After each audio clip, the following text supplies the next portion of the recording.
नमस्कार. आज आपण बनवणार आहोत तांदळाची खीर. खिरीसाठी लागणारे साहित्य: तांदूळ, साखर, वेलची, काजू, बदाम, मनुके, पिस्ता, चारोळी. चला तर मग सुरू करूया.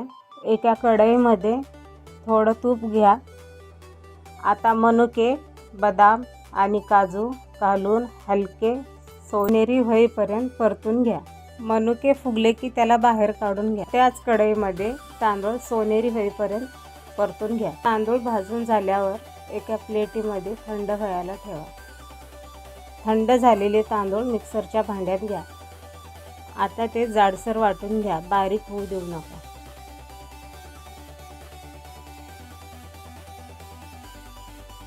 दुधाला उकळी आल्यावर वाटलेले तांदूळ दुधामध्ये टाकून ढवळून घ्या.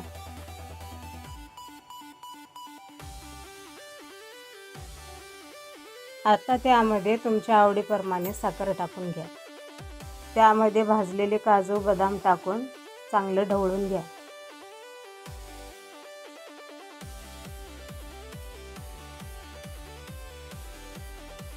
खीर घट्ट होईपर्यंत मंद आचेवर शिजवून घ्या.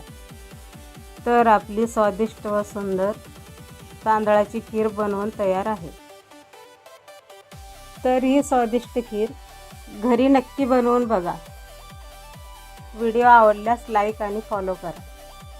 चला तर मग भेटूया पुढच्या व्हिडिओमध्ये एक नवीन रेसिपी सोबत.